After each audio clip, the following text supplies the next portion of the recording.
Hi everybody, Rob here from Price Studios, and today I'm going to talk about bags.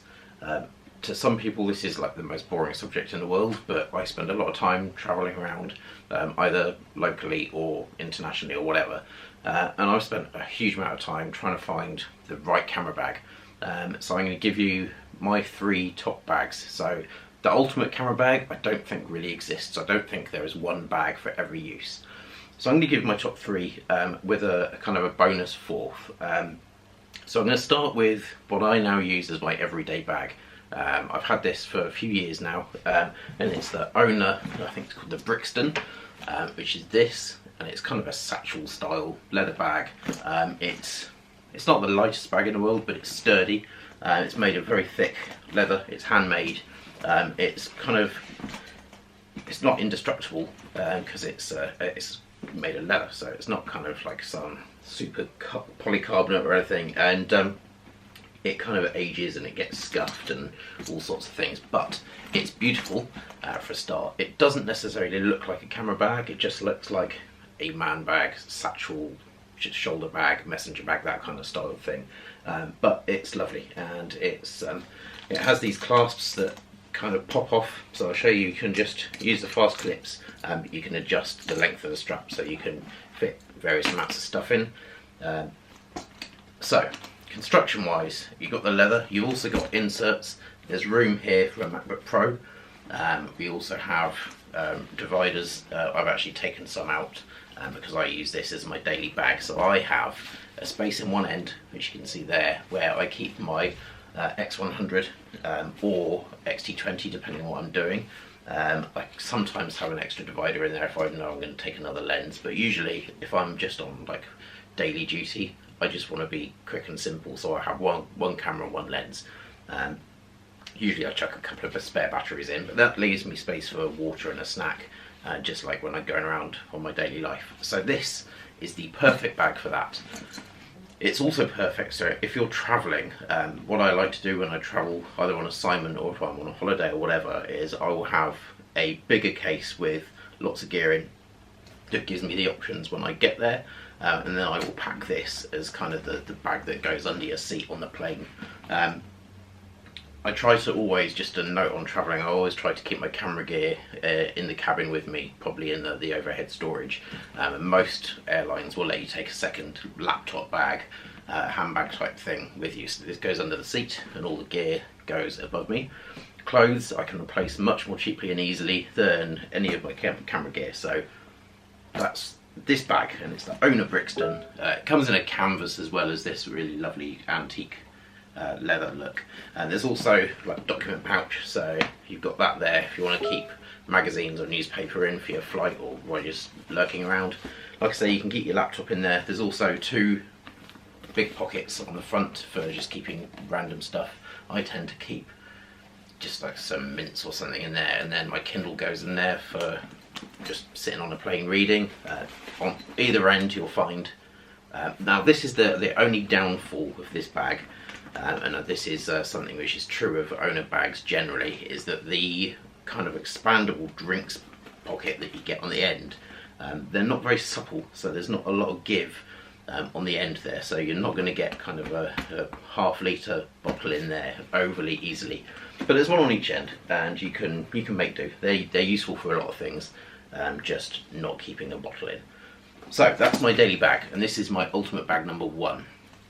So we'll put that to one side for now, and let's get the other end of the scale. I think is probably best to do next, and this is a Manfrotto, I think it's called the Manhattan Mover 50.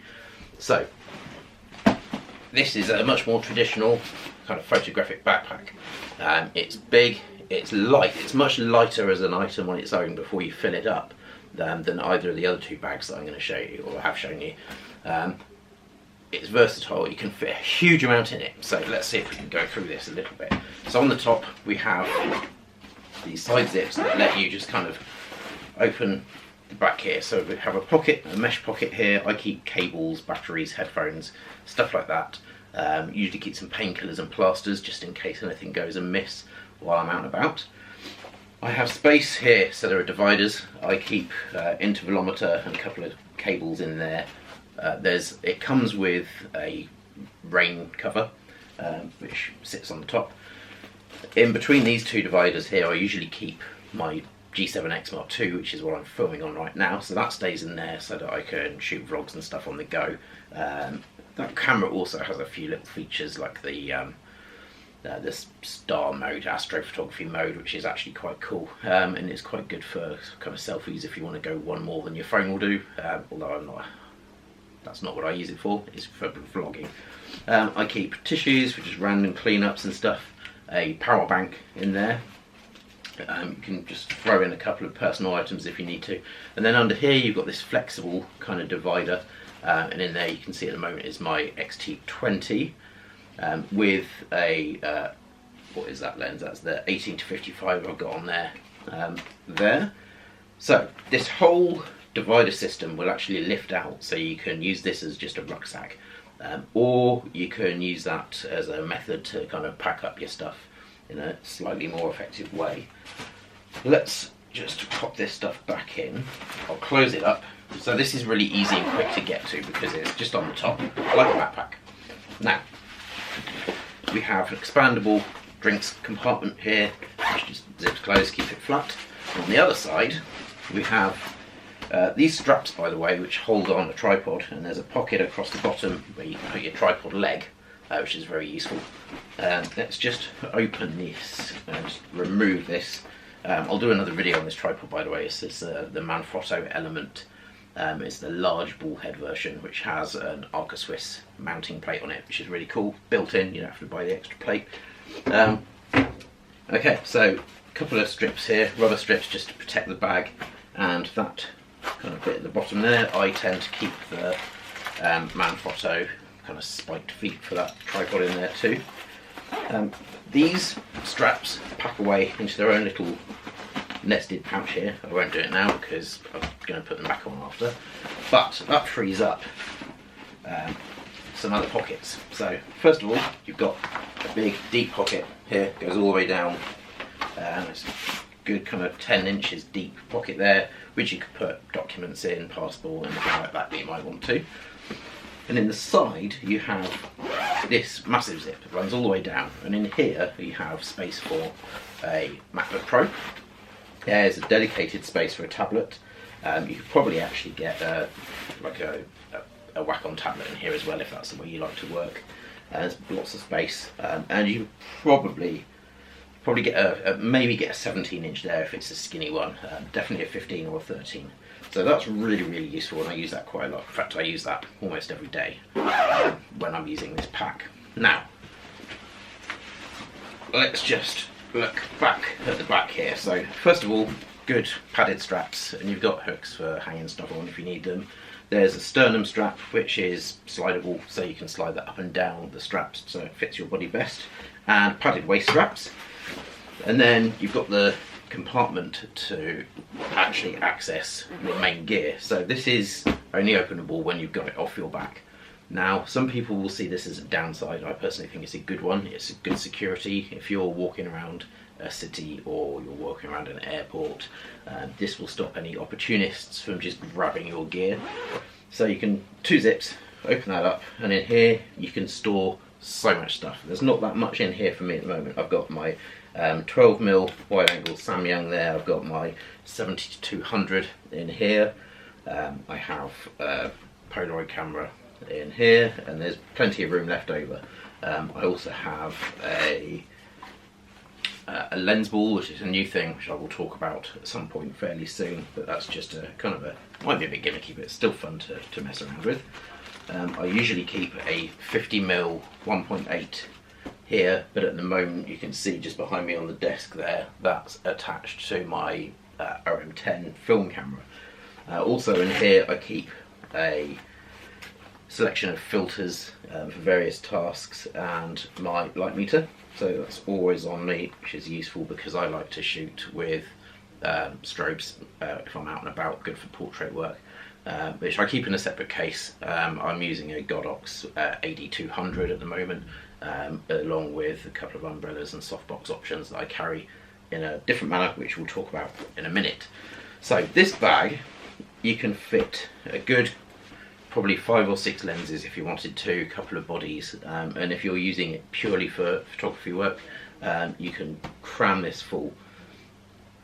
It's very versatile. You could get a good shoot's worth of gear in here without any problem. Spare batteries, cables, chargers, all that stuff fits in here. And I have to say, as much as once you've rammed it full of all that gear, it's going to be pretty weighty. It's not too bad, even with a laptop and a tripod and everything all attached. It's not too bad at all. It doesn't shout camera gear unless you're a photo geek and you know what Manfrotto is. It just looks like your kind of average rucksack that you might go camping with, stuff like that. Okay, so I think that's enough of this now. Oh, just a note on cost, because that's going to be a factor for most people. I think these are, depending on where you get them and when you get them, they're between 120 and 150 UK pounds. The Brixton case bag that I showed you earlier, I think is about 300 at the moment, but they kind of fluctuate as well. So let's put this one down and we'll go to our next option. And I think this is a backpack that I used for a long time, and I bought it because I love the Brixton so much, but the Brixton is limited in the amount of gear I can carry. So another Ona bag, and this one is kind of my in-between bag. So this does a lot of what both of the others do. It's canvas and leather, and it's waxed canvas, so it's reasonably weatherproof. You have padded straps and kind of a mesh back, so it's very comfortable.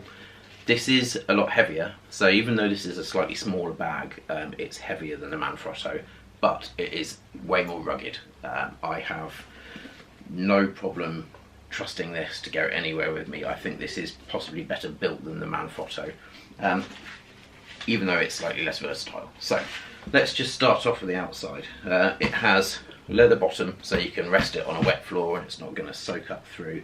So even though this canvas is waxed, it's not completely weatherproof. We have pockets on either side, you can see here, but again, we've got the kind of stretchy problem. They don't really have as much give as I would like. I've been using this bag, this very one, for about a year, and they still haven't quite given enough to get a bottle in there, which is a shame, but you can use it for loads of other gear. We have a similar fastening method to the Brixton. This, by the way, this is called the Camps Bay, and I think this comes in a couple of other colours as well, like an olive green or a black. So let's lift that up and see what we've got. So this one does have one kind of cool trick up its sleeve. Now inside the top panel you can get a 17-inch laptop in here very easily, have done. I've even put my Wacom Mobile Studio Pro in there, which is quite a big hefty beast, but that just fits. So in here, if you can see, you have the kind of soft fabric compartment that you would expect from a camera bag, but it's velcroed in. So this can, it's very sturdily velcroed. This will pull away, and you can lower and raise the height of the floor inside this section of the bag, which is really cool. I keep it fairly low because I like to keep a few personal things in here as well. I'll keep, you know, a power bank and, you know, maybe a drink or, you know, a snack, something in there. Sometimes keep a second body in there if I need to. We have a pocket on the front, and in here, I don't know if you'll be able to see this, hopefully the lights will allow me to pick this up. You'll see there are kind of dividers inside here that you can keep documents, pens, passports, all that kind of stuff in there, business cards. There are slots for all of that in there. It's a little tight, but it's good, and it means it keeps its form quite well, and it's easy enough to open and close with a big fat sturdy leather zipper tag. So 2 zips for the main compartment. Now this one is similar to most camera bags in how it works.